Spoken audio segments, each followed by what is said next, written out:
The waiting is over. Ito na guys, watch.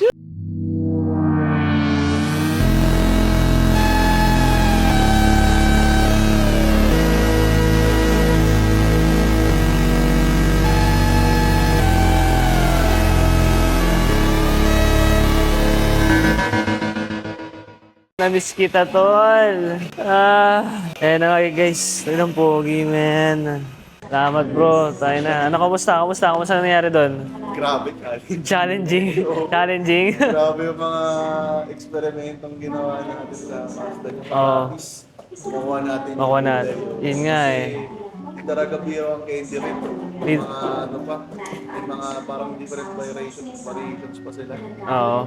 So yun bro, okay lang ba tol? Pa-explain yung mga binago sa sasakyan natin. Sa inyo ba muna gustong simulan? Kasi medyo Sa pinakauna marami. Sige, sir. natin. Sige. Ang una nating tinira talaga dito, sir, is ito yung specific request niya sa front lip bumper niya. Okay. Kumbaga kasi dito, late na namin nasabi na, kumbaga kailangan siyang strap yun. Which is, ito yung nagbabubbles something. Reaction po yun. So, kumbaga, obligado tayong i-strip yun. And pangalawa naming napansin, sir, is, kumbaga may, parang in-extra service na lang namin. Freebies yung, may dent kasi to nung tinanggal namin yung in-strip namin. So, hinatak na lang namin pabalik. Oh, ito yung may makapal na masilya, Ito yung may makapal na yun, di ba, masilya. bro? Oh, ito nga ngayon, malinis naman. Tayo na.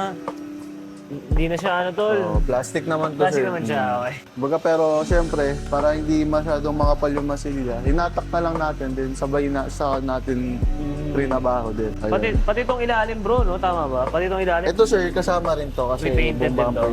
Ni-repaint din natin yun, sir. Kumbaga, Okay. itong isang buong bumper, ayun yung trinabaho natin. Okay po. Ayun tol. Then, pangalawa po is yung sinunod natin is yung fenders nyo. So ito yan. Ito rin bro, Ito rin diba? yun, sir. Kumbaga, pinantay. Kasi ang request niya talaga is ipantay natin sa wood.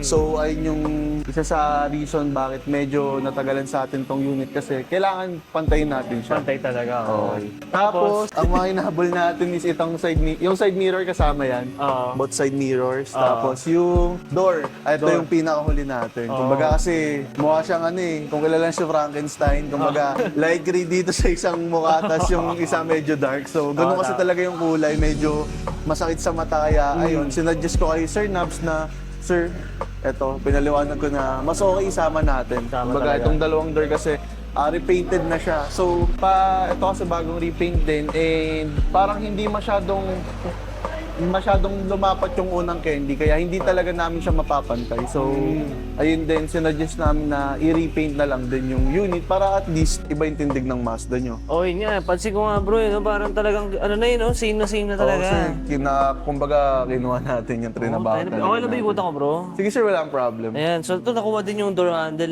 Tanong pogi na tol, hindi na siya Frankenstein, tama ba? Kasi ito pala bro, pinarepaint din natin to. Oo, sir. Ano ba to bro? Kumbaga, Ano to? Ano lang siya, bara resido lang yan. Baka Ng kaya plastic. natin tanggalin. Kumbaga, tinaypan kasi natin kanina yan para at least hindi na, kumbaga, lagyan pa ng pintura. Ah, mga pintura, oo. Glossy na siya, glossy Glossy po. black. Last time kasi to boss, no? Parang siya? Matte siya. black. Ay, ang pogi, tol. Na-miss ko to, men. Hindi na ako marunong mag-drive, pero hindi ko na lang pala i-drive, ganun. Nakalimutan na i-drive. Oo. Talagang naging ibabaw lang talaga yung pagka-red niya, compared sa hood. Di ba? Ito nga, yung Ito hood kasi, sir, plastic kasi ito. So, iba yung lapat ng pintura sa lapat plastic na, compare sa metal, sa mga lata. Oo, valid Kaya na. yun po. Okay naman yun. Okay na siya, tol. Good job, friend. Good job. Saan si Boss Nico? Si Boss Migo. Boss Ay, si Migo. Boss Migo, Boss! chillin. Siyang salarin. Salamat to, nakuha mo. Ayan. Ayan guys, so pag i-ever nga may Mazda kayo, especially anong color to, Boss Migo? Soul red, no? Yan, si Boss Migo. Ikaw nang bahala, no? Ayan, ikaw nang bahala tala. Ako bahala dyan, Boss. Gano'n ba kahirap yun? Yung mga... Sakto lang, pero 3 weeks, no? Aray mo. Aray ko! Sino nakagawa niyan, guys? Wala si Boss ngayon? Wala sila Boss Mac ngayon si Boss Mac Kasi ngayon. may nilakad. Wala. Ay na, tol. After ilang weeks to, bro? Mga ganun sir, magti 3 weeks to, no? Kasama yung pinto. Kumbaga, sa first talaga tayo nahirapan kasi nga, pinantay talaga natin sa hood Sa kasi hood talaga. yung request nyo. Kumbaga, trinabaho natin yung iba't ibang timpla kasi pag hindi pumasakay sa bossing namin, uulitin talaga namin. So, hindi pwedeng okay na to eh. Actually, hindi talaga yung ba't ko pinili ito. Actually, ganun ginagawa niya eh. Like, hindi kayo nag-release no, Boss Miko, unless tama na. Eh, para sa akin, tama na to, boss. Ano, uwi ko ba ito ngayon? Uhod na. Aray mo. Aray ko, isang buwan na. Pero next ba dito, Boss Miko, yung ano, yung hood na yung parang next na ano natin dito. Kasi medyo ano siya, no, medyo faded na nga, no? Okay. Oh, pwede ka mag-uwi to, boss? Kaya nyo na, yun na eh. boss. Ay, aray. Yung na, tol. Sama na ako tol eh. Ang mga need lang i-repaint, itong hood pati yung likod, no? Tama ba? Yung likod kasi merong medyo ano pa siya eh, na may mga chip-chip pa. Ito bumper sa likod. Ayan, may mga ano siya eh, na may mga minor chip talaga. Dagdagan nyo muna, sir, bago nyo pa-repaint. Ha? Dagdagan Dagdagan mo muna, no? Dagdagan nyo muna. Buguin ko muna. Aray mo. Pero in guys, kung nakita nyo lang talaga to before, talagang sobrang dark talaga. Ngayon, like sobrang clear na guys. And sakto na guys sa, ano, sa original paint niya. Medyo hindi lang halata ng onte, pero kasi ano eh, medyo madumi pa eh. Pero papaka-car wash naman natin to. Natupad yung aking dream. Deal. Salamat bro. Done deal.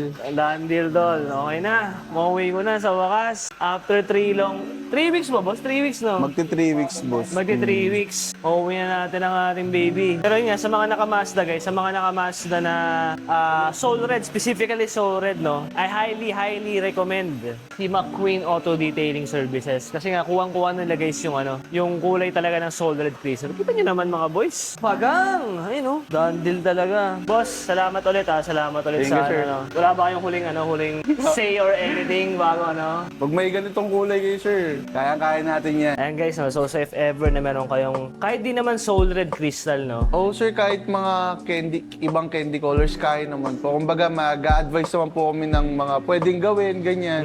Para at least mas mapadali po natin may release yung unit nyo. Or, kumbaga, pag may advice naman po kami, bibigay naman namin sa inyo. Oo, ayan guys, no? So punta lang kayo guys sa McQueen Auto Detailing Services. All in all, boss, mga magkano ba ginastos natin dito? Around nasa 30,000 something na to, sir. Aray ko tol, Kamot. 30K! Pang calipers ko na yun, min eh. Pero ganun talaga guys, pag second hand yung binili yung kotse, talagang gagastos ka talaga. Pero yun guys, no? Anyway, lalabas na natin yung sasakyan natin. Kita-kits na lang tayo sa next vlog, which is paparepaint natin yung calipers natin. And ayun, after 3 weeks guys, pwede na tayong umattend ng mga car meet. Di ba na car meet pala? Ayun tama, car meet, especially sa YKC. Yun lang guys, no? Nabs out. Salamat, boss. Peace.